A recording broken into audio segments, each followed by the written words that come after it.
नमस्कार, आप सभी का बहुत बहुत स्वागत है। आप देख रहे हैं आपका अपना चैनल हिंदी खबर।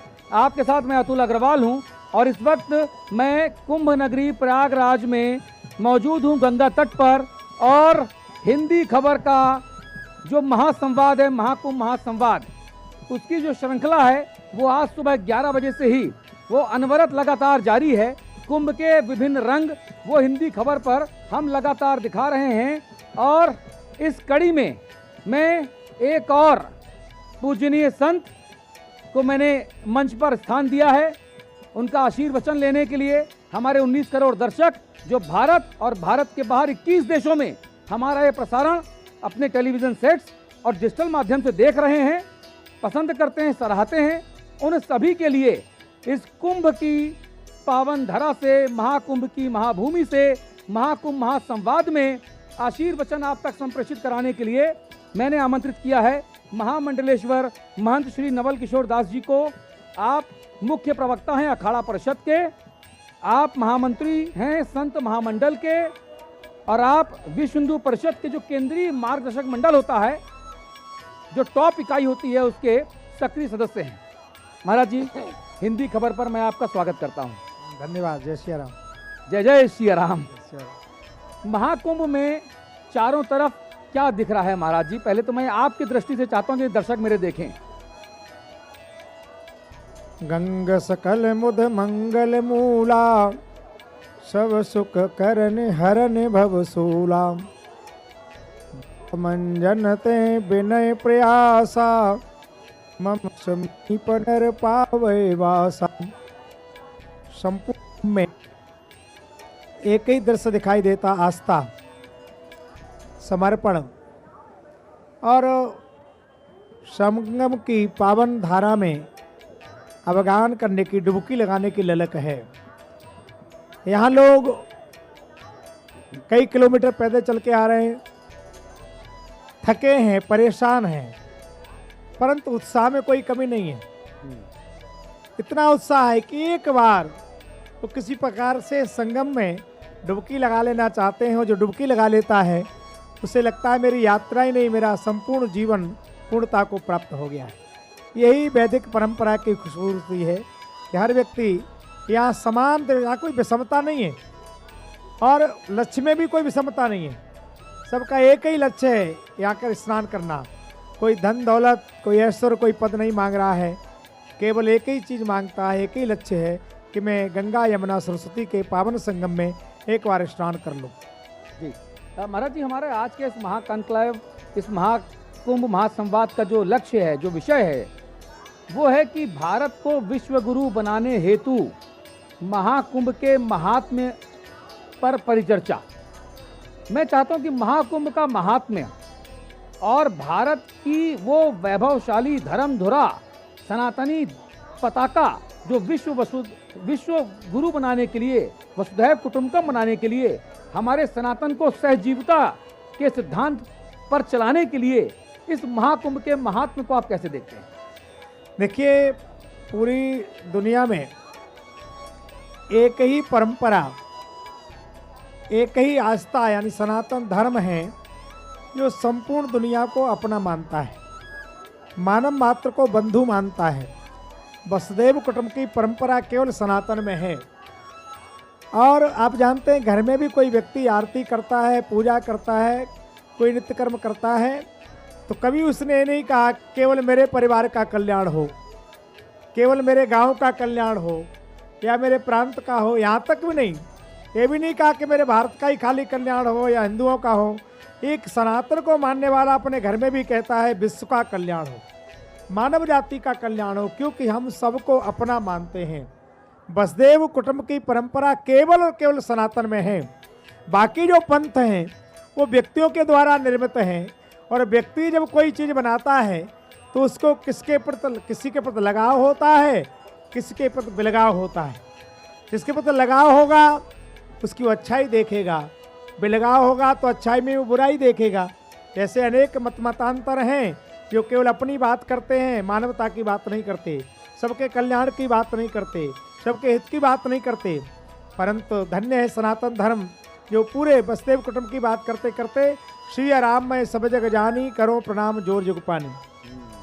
इसलिए भारत की धरा से ही ये मंत्र उच्चारण हो सकता था कि पूरी मानव मात्र के कल्याण हो, सदगति हो, धार्मिक उन्नति हो, तो उसके लिए आवश्यकता थी एक सदगुरु की।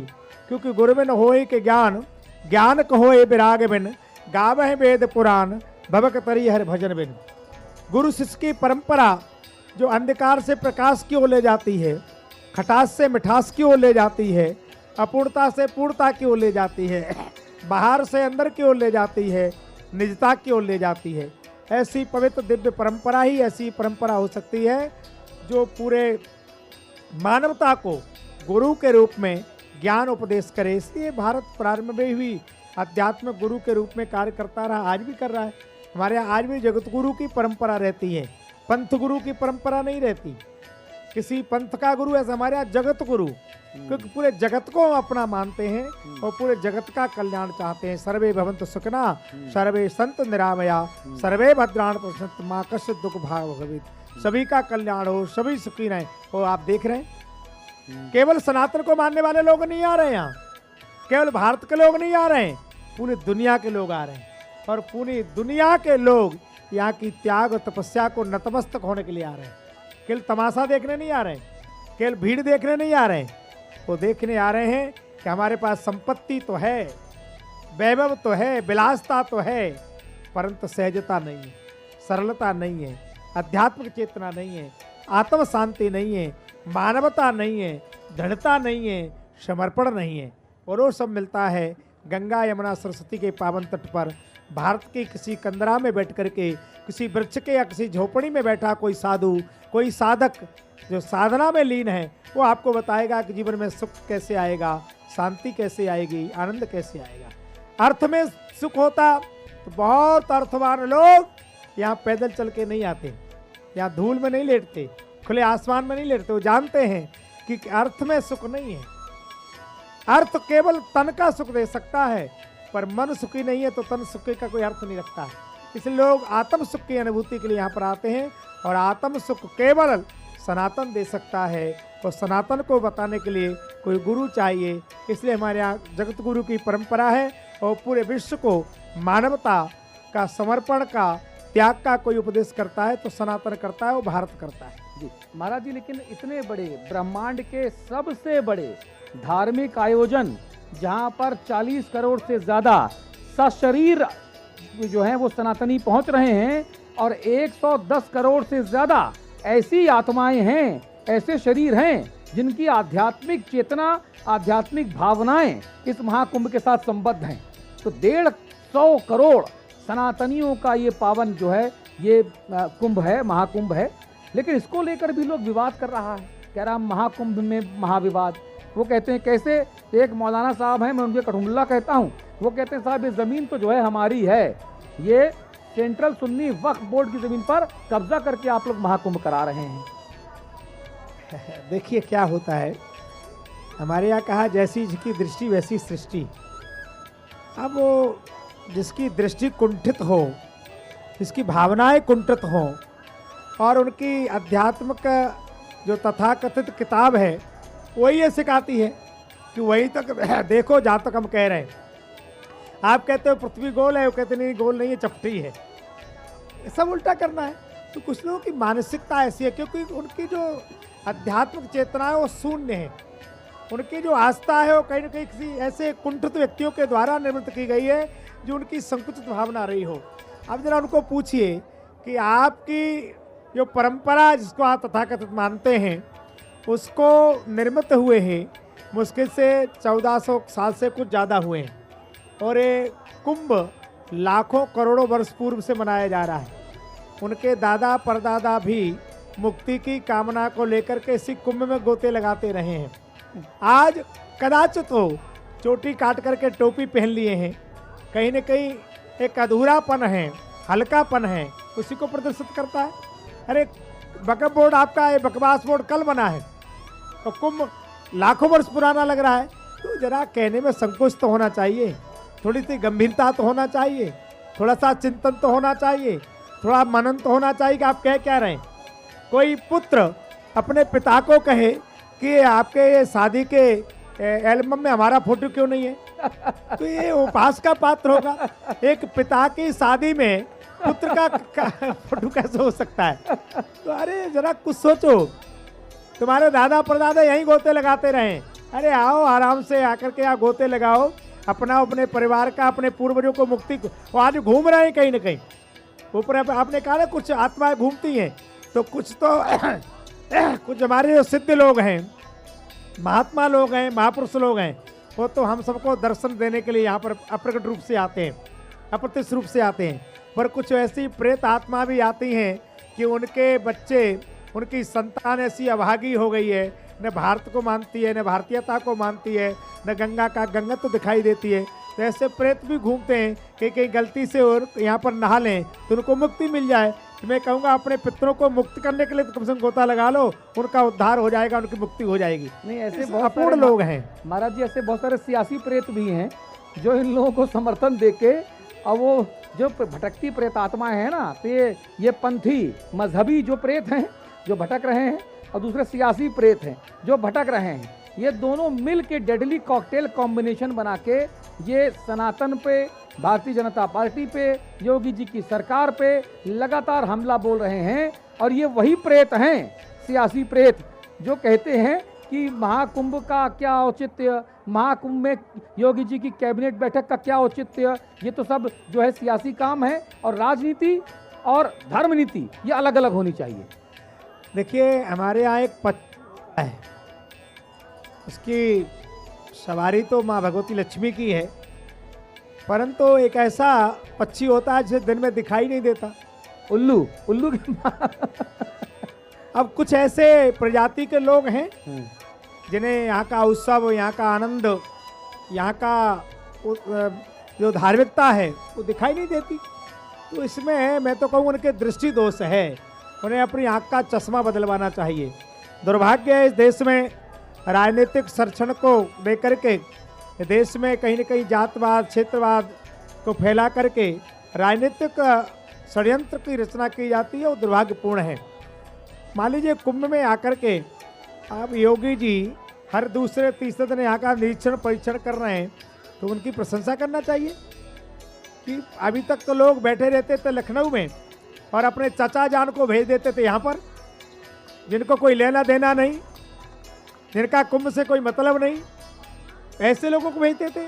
आज योगी जी स्वयं आकर के यहाँ का हर तीसरे चौथे दिन नीचे परीक्षण कर रहे हैं। उन्हें चिंता है कि यहाँ आने वालों को कोई कष्ट न हो, कोई पीड़ा न हो, कोई दुख न हो। लोग घर द्वार छोड़ के आ रहे हैं, परदेश कलेश नरेशन को, यहाँ भी आकर के किसी को कष्ट न हो। गंगा के किनारे, यमुना के किनारे, सरस्वती के किनारे लोगों को बोध हो, लोगों को भक्ति में वृद्धि हो, लोगों के कर्म में पारदर्शिता हो, इसकी उनको चिंता है। तो अब उनको तो हम सब की चिंता है। कुछ राजनीतिक उल्लुओं को अपनी चिंता है कि ये सूर्य उदय हो गया, हमारा क्या होगा, उनको अपनी चिंता है जी। तो दुर्भाग्य उन लोगों का जी। ये वो लोग हैं जो महाकुंभ में देश दुनिया से लोग आके डुबकी लगा रहे हैं, आध्यात्मिकता से जुड़ रहे हैं, सनातन का को फॉलो कर रहे हैं। और ये वो सियासी प्रेत हैं जो कह रहे हैं कि यहाँ पर तो आप जो डुबकी लगा रहा है, पाप धुलने आ रहा है, पापी है वो। अब क्या करें, हम यहाँ अपने पाप धुलने आ रहे हैं, पर उनको पूछो अपने बाप की इज्जत नहीं करते हैं, जिसने पैदा किया उन्हीं की इज्जत नहीं करते हैं लोग। अरे उनकी प्रतिमा लगा दी, इज्जत तो कर रहे हैं। प्रतिमा लगा दी पर अपने फूल चढ़ाते नहीं देखे होंगे कैसे फूल फेंके जा रहे हैं। तो जीवन में एक सहजता होना चाहिए। आप राजनीति करिए, मना नहीं है, पर हर जगह राजनीति अच्छी नहीं रहती। यहाँ कोई राजनीतिक सम्मेलन नहीं है, यहाँ किसी को पैसे देकर नहीं बुलाया गया है, यहाँ लोग पैसे खर्च करके आ रहे हैं, यहाँ के लोग समर्पण कर रहे हैं, यहाँ आके लोग सेवा कर रहे हैं। आप देखिए साधु संत लाखों लोगों को नित्य भोजन करा रहे हैं। हमारा दिल्ली संत महामंडल लाखों लोगों को यहाँ नित्य भोजन करा रहा है। हमारी एम्बुलेंस चल रही है। संत चाहे कोई छोटी कुटिया बनाए, एक संत होगा वो भी 4 लोगों को भोजन करा के कर रहा है। कहा गया है कि देने को टुकड़ा भलो, लेने को हर नाम। यहाँ लोग भजन और भोजन दोनों का ही तो महत्व है। भजन करेंगे उससे मुक्ति मिलेगी, और जो लोग यहाँ पर आ रहे हैं उनको भोजन मिलेगा, तो आपका जो दिया हुआ दान है उसकी सार्थकता हो जाएगी। इसलिए कुछ ऐसे लोग दिशाहीन लोग हैं, उनके विषय में मुझे लगता है ऐसी पवित्र जगह पर ऐसे प्रेतों की चर्चा करना, कहीं ऐसा न लगे कि उनकी बिना ऐसी मुक्ति हो जाएगी, क्योंकि यहाँ इतना पवित्र जगह है, यहाँ तो जिसका आप नाम लेंगे, जिसका चिंतन लेंगे भाव को भाव से, उनकी मुक्ति हो जाना है। तो यही चाहते हैं कि हम प्रेतों का नाम लिया जाए, उनकी मुक्ति हो जाए, उनको घूमने दो वैसे ही आकाश में। चलो उनका नाम ले लेते हैं। अखिलेश यादव जी पूर्व मुख्यमंत्री, माननीय मुलायम सिंह यादव जी के सुपुत्र, समाजवादी पार्टी के राष्ट्रीय अध्यक्ष और 2027 का सत्ताधीश बनेंगे, ऐसे दावे लगातार किए जा रहे हैं। इन दावों के पीछे का कोई दम आपको नजर आता है महाराज जी? नहीं, वो सत्ताधीश बने क्या बने वो तो उनका अपना है। जनता, यहाँ जो जनता आई है वो सब देख रही है, और जनता इतना अब उसके मन में सहज, हमारी जनता सहज है, सरल है, निष्कपट है, परंतु इतनी भी नहीं कि आंखें बंद करके कुछ करे। पिछले जब से माननीय मोदी जी और यहाँ पर योगी जी आए हैं, जिस प्रकार से सनातन परंपराओं का ये बाग प्रफुल्लित तो कुस्मित हो रहा है, कौन उससे अनभिज्ञ है? कौन नहीं जानता? हर व्यक्ति की इच्छा है। कुंभ पहले भी होते रहे, आज भी हो रहे हैं। आप जरा जहाँ खुदाई होती है, अब खुदाई में खुदा नहीं निकल तो मैं क्या कर सकता हूँ? नहीं, क्या कहा? खुदाई में खुदा नहीं निकला तो हम क्या करें उसमें? अच्छा। अब परमात्मा तो जा कहीं हनुमान जी निकल रहे हैं, कहीं शंकर जी निकल रहे हैं ही तो निकल रहे हैं, जो है ही तो निकलेगा। अब चीनी के डिब्बे में नमक तो नहीं निकलेगा, चाहे कोई खोले भैया। तो अब हम क्या करें? लोग कहते यहाँ भी खुदा है, वहाँ भी खुदा है, वहाँ भी खुदा है, पर जहाँ खोदते हैं वहाँ खुदा नहीं, तो हम क्या कर सकते हैं इसमें? इसलिए ढूंढो कहाँ पर है। इसलिए राजनीतिक लोगों को चाहिए कि यहाँ आए, जो लोग आ रहे हैं उनको प्रणाम करें, गोता लगाएं, गंगा मैया उनको सद्बुद्धि प्रदान करे, विवेक प्रदान करे, और मैं तो चाहता हूं उनको रात को नहीं दिन में भी दिखाई दे। ऐसा भगवान से मैं प्रार्थना करता हूं, यहाँ गोता लगाएंगे तो जरूर। और देख रहे हैं कि सब तो आ रहे हैं, मेरे घर का कोई दिखाई नहीं दे रहा, पड़ोसी भी आ गया, गांव के लोग भी आ गए, ये हमारा ये कहाँ चला गया? वो देख रहे हैं, तो आएंगे, गोता लगाएंगे, तो मुझे लगता है उनके पितरों को भी मुक्ति मिल जाएगी। जी। अच्छा, एक और आरोप योगी आदित्यनाथ जी की सरकार, विश्व हिंदू परिषद, राष्ट्रीय स्वयंसेवक संघ, भारतीय जनता पार्टी, सबके ऊपर लगाया जाता है। अखिलेश यादव जी कहते हैं कि साहब ये केवल धार्मिक आयोजनों की जो हिमायती सरकार है योगी की सरकार, बाकी और किसी काम से मतलब नहीं है, ना बजट है ना कुछ है, घोषणाएं किए जा रहे हैं, घोषणा वीर हैं, और बाकी सारा धार्मिक काम में लगी हुई है सरकार, और धर्म के धंधे में जो है वो जम के चंदा उगाहा जा रहा है। देखिए ऐसा है बंधु, जहाँ तक विश्व हिंदू परिषद है, विश्व हिंदू परिषद की स्थापना ही इसलिए हुई कि हमारे जितने भी पंथ परंपरा के संत हैं एक साथ बैठ कर के राष्ट्र के बारे में, धर्म के बारे में, इसका कैसे संरक्षण संवर्धन हो और प्रचार प्रसार हो, और किस प्रकार से जो अधर्मी लोग धर्मांतरण कर रहे हैं, हमारे बंधुओं को साथ गुमराह करके जो इधर उधर पूजा पद्धति बदल रहे हैं, उनको रोका जाए, और भारत का जो स्वाभिमान है, भारत की जो आत्मा है अध्यात्म, उसकी चेतना को निरंतर प्रज्वलित किया जाए। संघ परिवार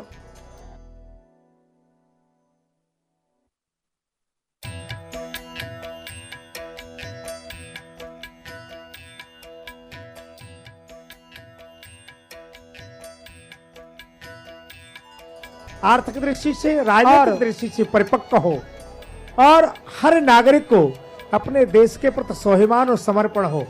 संघ का एक काम है, संघ चरित्र निर्माण करता है, व्यक्ति निर्माण करता है, और व्यक्ति को निर्माण करके राष्ट्र संस्कृति के कार्य में लगा देता है। संघ कोई राजनीति नहीं करता, संघ चरित्र। अब आपने कहा था, लोगों ने कहा कि मोदी जी को, योगी जी को यहाँ कैबिनेट की मीटिंग करने की क्या आवश्यकता थी? अरे भैया, हर व्यक्ति अपने परिवार को लाता है, यहाँ स्नान करा रहा है, रिश्तेदारों को लाता है, करा रहा है। तो जो सरकार यहाँ पर प्रबंधन कर रही है, ये सरकार के प्रत्येक लोग, चाहे विधायक हैं, मंत्री हैं, सामूहिक रूप से यहाँ पर स्नान करते हैं।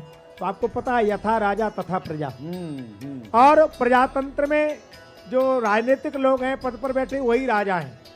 यदि वहाँ का राजा स्नान कर लेता है तो उसका पुण्य पूरी प्रजा को मिलता है, और राजा वंचित रह जाता है तो पाप पूरी प्रजा को लगता है। तो यहाँ के जो मुखिया हैं, चाहे आदरणीय मुख्यमंत्री जी हैं, मंत्री लोग हैं, स्नान कर रहे हैं, तो उत्तर प्रदेश को ही नहीं पूरे देश को पुण्य दे रहे हैं। तो ये तो अच्छा है, इसकी तो प्रशंसा होना चाहिए।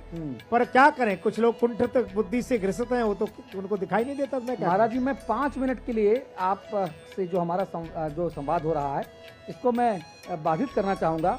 और चूंकि कुंभ क्षेत्र में कैबिनेट की बैठक हुई, ये मुद्दा हमारे जेरे बहस है, तो उत्तर प्रदेश के उप मुख्यमंत्री ब्रजेश पाठक जी राजधानी दिल्ली से हवाई अड्डे से हमारे साथ जुड़े हुए हैं। तो मैं उनसे 2 सवाल लेना चाहूँगा, फिर उसका उनकी फ्लाइट है। तो हमारे जो उत्तर प्रदेश के ब्यूरो चीफ हैं, उन्होंने उनको रोका कि भाई अब आप जहाँ हवाई अड्डा है वहीं रुक जाइए और हमारे संपादक जी के 2 सवालों का जवाब दीजिए, उसके बाद उड़िएगा। तो जरा मैं कंफर्म करता हूँ।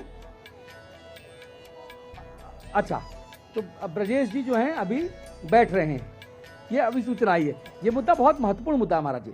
अच्छा, विश्व हिंदू परिषद लगातार प्रयास कर रहा है कि समाज में जागृति आए, सनातन को लेकर जो हमारे नौजवान हैं, जिनको अलग अलग भ्रमित करने वाली शिक्षा पद्धति के माध्यम से सनातन से और संस्कृति से विमुख किया जा रहा है, उसको वापस सनातन से जोड़ा जाए, संस्कृति से जोड़ा जाए।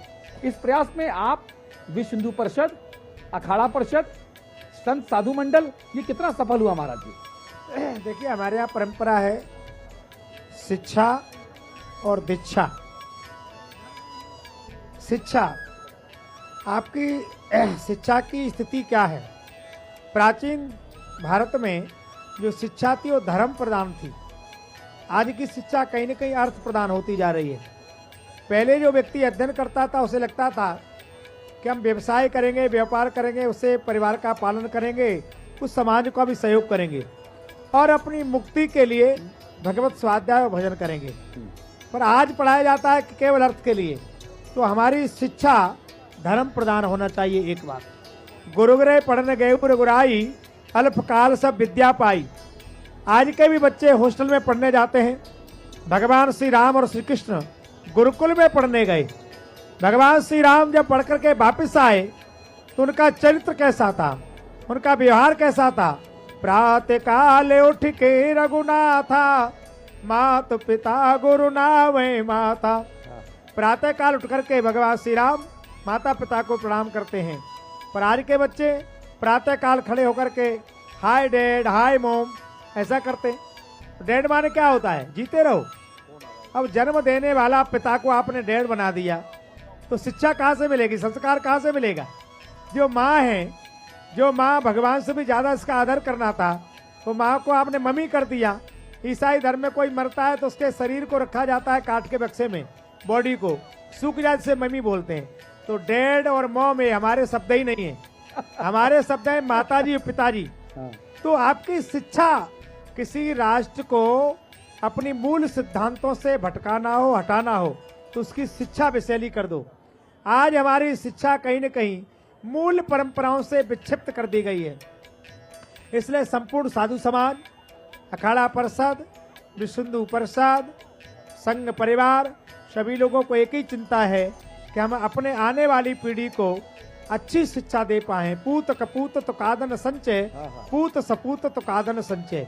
आप कितनी संपत्ति कमा लीजिए, सद्विचार नहीं है तो आपको जीवन में शांति नहीं मिलेगी, आनंद नहीं आएगा। इसलिए शिक्षा धर्म प्राण होना चाहिए और जीवन में संपत्ति के साथ साथ सद्विचार होना चाहिए, तो ही जीवन की खटास मिठास में बदलेगी, तो ही आपका अपूर्ण जीवन पूर्णता को प्राप्त होगा। आपके जीवन में पूर्णता आए, आपके जीवन की दैन्यता दानवता समाप्त हो, मानवता से जीवन परिपूर्ण हो जाए। इसके लिए हमारी शिक्षा पवित्र दिव्य हो और हमारी संस्कृति से सहमत होकर के शास्त्र सम्मत साधना और शिक्षा हो, ऐसी हम कामना करते हैं, उसी में लगे हुए।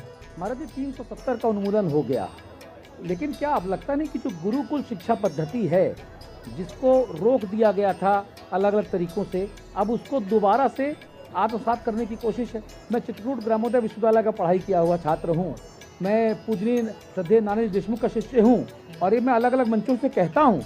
और जो वहाँ पे हमारी शिक्षा नीति थी कि आप किसी भी कोर्स में हो, बीटेक हो, एमटेक हो, बीपीएड हो, एमपीएड हो, एग्रीकल्चर बीएससी कुछ भी, लेकिन आपको 2 कोर्स पढ़ने थे महाराज जी। एक जीवन आदर्श फाउंडेशन कोर्स वो जरूर पढ़ना है आपको, और उसमें 50% मार्क्स से पास होना है। दूसरा, एक वोकेशनल ट्रेनिंग होती थी कि आप भाई ऐसी शिक्षा लीजिए जो स्वरोजगार की तरफ आपको लेकर जाए। क्या भारत की राष्ट्रीय शिक्षा नीति में अब ये बदलाव पूर्ण रूप से नहीं होना चाहिए? बहुत आवश्यक है। मैंने कहा नहीं, देखिए जिस राष्ट्र को वैचारिक दृष्टि से समाप्त करना हो उसकी शिक्षा बदल लेना चाहिए। क्योंकि हमारे जो आने वाली पीढ़ी है, हम कहते हैं जिसका बचपन अच्छा उसका पचपन अच्छा। बचपन संस्कार विहीन होता जा रहा है क्योंकि शिक्षा विषैली कर दी है। तो आपने जो बात कही है, पहले नैतिक शिक्षा पढ़ाई जाती थी, रहीम, रसखान, कबीर, मीरा के दोहे पढ़ाए जाते थे, रामचरितमानस की चौपाई पढ़ाई जाती थी, आज सब विलुप्त होती जा रही है। तो बहुत आवश्यक है हमारी शिक्षा पद्धति पवित्र होना चाहिए, दिव्य होना चाहिए, जिसमें राष्ट्रवाद, मानवतावाद और धर्मवाद पूर्ण रूप से समाहित हो। इसलिए शिक्षा नीति को 90% से ज्यादा बदलने की आवश्यकता है। जी, युवाओं को कैसे जोड़ा जाए सनातन के साथ, हमारी संस्कृति के साथ, सनातन के साथ, हमारी संस्कृति के साथ, उस पर चर्चा की हमने। अब हम बात करते हैं डिजिटल की। हम इस कुंभ में देखते हैं कि बात आप संत, साधु, योगी, महामंडलेश्वर यहाँ पूरे एक साथ एक जगह पर हैं। ये अनूठा है, हाँ, जिनके करोड़ों करोड़ फॉलोवर्स हैं। और यहाँ पे डिजिटल मीडिया में चर्चा किसकी हो रही है? एक बहन की जो माला बेच रही है, जिसकी आंखें मोनालिसा की तरह बताई जा रही हैं। एक ऐसी बहन की बात हो रही है जिसने फर्जी तरीके से जटा अपने बालों में लगवा ली और सोशल मीडिया की जो है वो सनसनी बनी हुई है। बात हो रही है एक ऐसे बाबा की जो IITN हैं, देश विदेश से पढ़े हुए हैं, दिन भर चिलम फूक रहे हैं और डांस कर रहे हैं सामने। आपको लगता है कि जो महाकुंभ की महात्म्य है, जो इसकी महत्ता है, वो ऐसे छद्म वेशियों से जो है वो प्रभावित हो रही है, नीचे जा रही है? देखिए क्या होता है, जो वास्तव में साधु है, साधक है, उसके जीवन में किसी प्रकार का आवरण नहीं हो सकता। वो यहाँ आत्म सुख के लिए आया है, आत्म बोध के लिए आया है, अपने साधना के माध्यम से अपने आप को जानने के लिए और परमात्मा को मानने की खोज यहाँ लेकर आई है। बहुधा लोग जो यहाँ आए हैं वो कोई ऐसे ही पूज्य संत जो साधना परायण हैं, उनके दर्शन के लाभ से अपने जीवन में भी कोई आध्यात्मिक चेतना प्राप्त हो, उसी की आकांक्षा यहाँ के लेकर आई है। ठीक है, मीडिया का अपना, कुछ लोगों का सोशल मीडिया का अपना वो है, वो इसलिए आए। अब ये तो मेला है, जिसको जो दिखाई देता है वैसा करता है, परंतु इसकी जो मूल अवधारणा है, वो कुंभ की मूल अवधारणा है मंथन, चिंतन करना। समुद्र का मंथन हुआ और मंथन में सबकी आकांक्षा थी अमृत की। मंथन अमृत के लिए हुआ था, परंतु अमृत के पहले जहर निकला। तो हम सब जीवन में चिंतन करें, मंथन करें, परिश्रम करें, पर इसके लिए तैयार रहें कि हम जो चाहते हैं वही होगा, ये अनिवार्य नहीं है। आपके जीवन में अमृत से पहले कोई विष भी निकल सकता है, पर विष के आने के बाद में जीवन में विषमता ना आ जाए। कितनी अच्छी बात। जीवन में सहजता, सरलता बनी रहे, समता बनी रहे, तो आप शिव हो जाओगे। और अमृत पा करके भी झगड़ा करोगे तो दानव बन जाओगे। देव तो वही हो सकता है जो देने को तत्पर है, और दानव वो है जो कुल को झपटमारी करने के लिए तैयार है। इसलिए ये मंथन का और चिंतन का कुंभ है। इसमें आत्मचिंतन करने के, मंथन करने के लिए, और साधन नहीं, साधना परायण होने के। यहाँ भी आके साधन ढूंढोगे तो यात्रा कहीं ना कहीं अधूरी रह सकती है। यहाँ साधना करना है, साधन नहीं देखना है कि अटैच मिला कि नहीं मिला, कैसा कमरा मिला। यहाँ वास्तव में यात्रा उनकी जो यहीं रेती में सो जाते हैं, जहाँ मिला वहीं पा लेते हैं। वो जो सहजता जीवन में रहेगी, वो यहाँ की पवित्रता लेके जाएंगे, गंगा का गंगत्व लेके जाएंगे।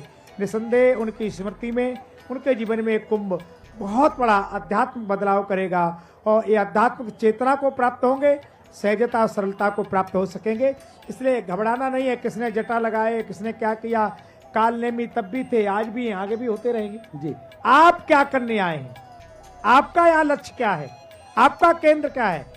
किसी को देखकर अपनी चाल मत बदलिए, किसी को देख करके अपना चिंतन मत बदलिए, अपने चिंतन को, अपनी निष्ठा को परिपक्व रखिए और यहाँ की आध्यात्मिक जागृति, आध्यात्मिक शक्ति को लेकर के जाइए, उससे अभिभूत होके जाइए, आनंदित होके जाइए, तो आपकी यात्रा पूर्ण मानी जाएगी। महाराज जी, भारतीय एक पूरे विमर्श में एक नारा चल रहा है, एक रहोगे तो सेफ रहोगे, कोई कहता है एक रहोगे तो नेक रहोगे, कोई कहता है बटेंगे तो कटेंगे, हाँ, कोई कहता है क्या डरेंगे तो मरेंगे। बड़े बड़े होर्डिंग्स लग रहे हैं। इस विमर्श की क्या वाकई हमारे सनातन इस पूरी विचारधारा में जरूरत है? जब हम कहते हैं कि हम सहजीवी हैं, हम चींटी को भी आटा देते हैं जी, हम चिड़ियों को पानी दाना देते हैं, हमारे घर में खाना बनता है तो हमारी दादी अम्मा आज भी अग्रासन के लिए एक रोटी निकाल के गाय माता को रखती हैं, जो खाना बचता है वो हम कुत्ते को दे देते हैं, हम सांप को भी दूध पिलाते हैं, जानते हुए कि विषधर है, ये काटेगा, लेकिन हम खुद को सुरक्षित रखते हुए सांप को भी दूध पिलाते हैं। क्यों? क्योंकि हम सनातनी हैं, हम सहजीवी हैं, हम द प्रिंसिपल ऑफ को एग्जिस्टेंस की थ्योरी पे बात करते हैं ना, कि जियो और जीने दो। यहाँ हमारे यहाँ मार काट करके जो है खाने पीने की जो है परपाटी रही नहीं है। तो ऐसे में इस नारे का क्या अभिप्राय है? देखिए बंधु, आप एक कुंभ देख रहे हैं, कुंभ में एक साथ लोग हैं तो अच्छा लग रहा है, तो इस कुंभ में 10 लोग यहाँ, 20 लोग वहाँ और 50 लोग वहाँ, तो कैसा लगेगा? कहीं भी समूह जो होता है वो निर्णायक स्थिति में होता है। एक रहेंगे, सेफ रहेंगे, मतलब एक रहोगे तो ठीक रहोगे, समूह में रहोगे तो ठीक रहोगे। झाड़ू जब तक रस्सी में बंधी रहती है तो कूड़े करकट को, मिट्टी को फेंक के घर से बाहर कर देती है, पर रस्सी टूट जाती है तो झाड़ू ही कूड़ा हो जाती है। तो हमारे समाज को कहीं ना कहीं जातवाद में, क्षेत्रवाद में, पंथवाद में ये जो बांटने का कुचक्र रचा जा रहा है, उसे सावधान रहने की आवश्यकता तो है, एक रहने की आवश्यकता तो है। वो ये प्राचीन परंपरा है। भगवान श्री राम ने सिंहबेरपुर से लेकर रामेश्वरम तक गिरवासी वनवासियों को एक ही तो किया था, निश्चरहीन करो में भुज उठाए प्रणकीन, सकल मुनन के आश्रम न जाए जाए सुखदीन। सबको जोड़ने का काम किया था, और जो लोगों को जोड़ा, जो कहते थे नहीं है मैं क्या कर सकता हूँ, मैं किस लायक हूँ रावण के आगे, भगवान ने कहा तुम सब लायक को एक हो जाओ।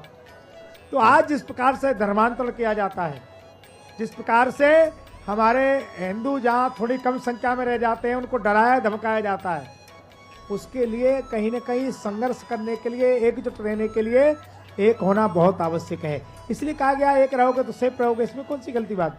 हमें संविधान भी अधिकार देता है कि हम अपनी भाव व्यक्ति करें और अपने समाज को एक करें।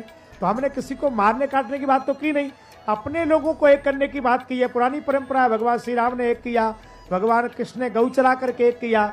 तो पुरानी परंपरा है, हम अपने समाज को एक कर रहे हैं, इसलिए कुंभ मनाते रहें, भाईचारा बना रहे, बंधुत्व बना रहे, धर्म का प्रचार प्रसार होता रहे। और एक काल नेमी लोग हैं, कहीं न कहीं विरोधी परंपरा के लोग हैं, उनसे डरना नहीं, भागना नहीं। हमारे यहाँ कहा है धर्मो रक्षित रक्षता, धर्म की रक्षा आप करोगे, धर्म आपकी रक्षा करेगा। धर्म की रक्षा के लिए, राष्ट्र की रक्षा के लिए प्राण देने पड़े तो देने के लिए तैयार रहो। सावधान, राष्ट्र को किसी से खतरा है, धर्म को किसी से खतरा है, उसके प्राण लेने पड़े तो लो, उसको भी धर्म ही है। भगवान श्री राम ने जब भरत मिलने आए थे तो कहा उठेऊ राम सुन प्रेम अधीरा, कहूँ पटकऊ निसंग धन चीरा। भाई मिलने आया तो धनुष बाण फेंक दिया, पर रावण आया तो एक नहीं दो नहीं 31 बाणों का प्रहार किया, धराशायी कर दिया। राष्ट्रद्रोही कोई बना रहे, धर्मद्रोही कोई बना रहे, उसकी हत्या करना, उसको पराजित करना पुण्य है। भगवान श्री कृष्ण ने अर्जुन को कहा था, अर्जुन जब तक पितामह भीष्म में आप अपने पितामह का दर्शन करोगे तब तक धर्म की स्थापना नहीं होगी। चाहे पितामह भीष्म भी हैं, उनका संकल्प राष्ट्र से बड़ा नहीं है, धर्म से बड़ा नहीं है। आचार्य द्रोण वो राष्ट्र से बड़े नहीं है, धर्म से बड़े नहीं है, राष्ट्र और धर्म से बड़ा कोई भी नहीं है। किसी भी महनीय व्यक्ति से भी राष्ट्र धर्म को कहीं आघात है तो ऐसे व्यक्ति को भी जीने का कोई अधिकार नहीं है, नहीं है, नहीं है। महाराज जी, धर्मांतरण एक बहुत बड़ा मुद्दा है। हम मुस्लिम लोगों के द्वारा सनातनियों के धर्मांतरण को तो मुद्दा बनाते हैं, लेकिन उससे बड़ा मुद्दा ईसाई समुदाय के लोगों के द्वारा जो हमारे गरीब हैं, दलित हैं, आदिवासी हैं, पिछड़े हैं, शोषित हैं, वंचित हैं, उन लोगों को विभिन्न विभिन्न प्रलोभन और लालच देकर ईसाई में बनाने का, कन्वर्ट करने का एक प्रोपोगेंडा चल रहा है। उस पर कोई बात नहीं हो रही है।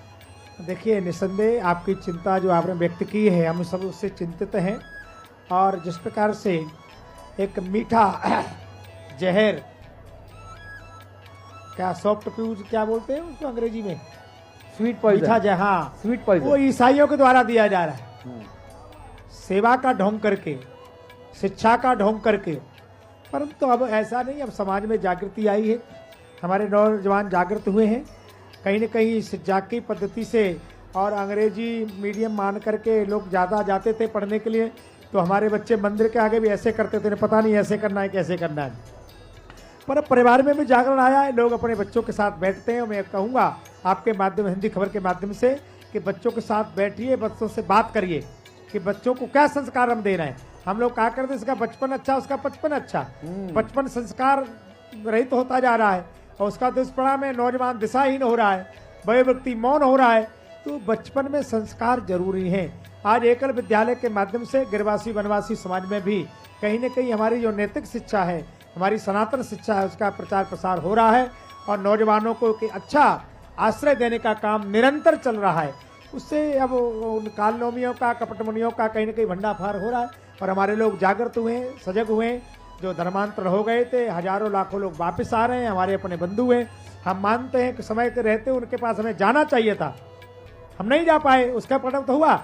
आज हमारे अच्छे अच्छे संत, समाज सेवी लोग, राष्ट्रीय स्वयं संघ के लोग, अन्य संगठन के लोग वहाँ तक जा रहे हैं, उनको बता रहे हैं कि क्या सही है क्या गलत है, और लोग अपने सही मार्ग पर आ रहे हैं। परंतु ये राष्ट्र के लिए खतरा है, धर्मांतरण राष्ट्र के लिए खतरा। जहाँ हिंदू घटा देश बटा। आज कई जिले में हिंदू अल्पसंख्यक हो गया है, चिंता का विषय है, और वहां से पलायन कर रहे हैं। हाँ वही पश्चिमी तो। उत्तर प्रदेश की महाराज जी कई जगह हैं जहां से हिंदू पलायन कर रहे हैं, उनको मजबूर किया जा रहा है। इसलिए क्यों? क्योंकि वो लोग जब प्रारंभ में आते हैं तो आपको राम राम नमस्कार करेंगे, बड़ा सम्मान करेंगे। हमारे ही कुछ लोग जो अपने आप को धर्मनिरपेक्ष कहते हैं, बड़ा समाज सेवी कहते हैं, उनके पक्ष में हो जाते हैं, बाद में पर उनको रोना पड़ता है। इसलिए बहुत सावधानी रहने की आवश्यकता है साहब, बहुत सजग रहने की आवश्यकता है। अभी आपने कहा हम सांप को दूध पिलाते हैं, पर उसी सांप को दूध पिलाते हैं जो शंकर जी के गले में रहता है, जो पैर में काटता है, और उसका फिर हम अच्छी तरह से हाँ इलाज करना भी जानते हैं।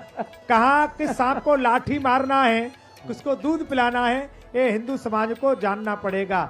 सभी सांपों को दूध नहीं पिलाना चाहिए, सांपों को दूध पिलाओगे तो काटेंगे ही, इसलिए उनको डांट के रखना, पिंजरे में बंद कर रखना, और उनके कई बार सांप के मुंह को रगड़ते रहना, ये बहुत आवश्यक है। महाराज जी बहुत सरल तरीके से और आम बोलचाल की भाषा में जो है आप अपने विचारों को हमारे करोड़ों दर्शकों तक संप्रेषित कर रहे हैं। मेरे दो आखिरी सवाल हैं।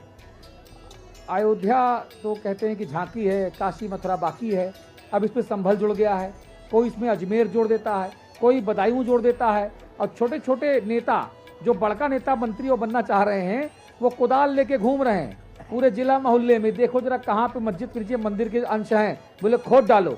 श्रेय लेना चाहते हैं कि देखो हमने खोदा, हमने मंदिर निकलवाने की कोशिश की। हाँ, संघ प्रमुख डॉक्टर मोहन भागवत साहब भी कहते हैं कि अगर हर मस्जिद के नीचे मंदिर ढूंढोगे तो आपसी सौहार्द खंडित हो जाएगा। देखिए, हिंदू समाज ने कभी भाईचारा बिगड़ने की बात की नहीं और करते भी नहीं। हम प्रारंभ में ही जब आंदोलन चला तो हमने कहा था मथुरा काशी विश्वनाथ तीनों लेंगे एक साथ। आज भी मथुरा में जाएं तो वहाँ गर्भगृह में भगवान आज भी विराजमान है, आज भी दर्शन होते हैं, तो वहाँ प्रत्यक्ष की आवश्यकता नहीं। काशी में जाएंगे, नंदी आप दिखाई दे रहे हैं, वहाँ तो शिवलिंग सामने प्रत्यक्ष है।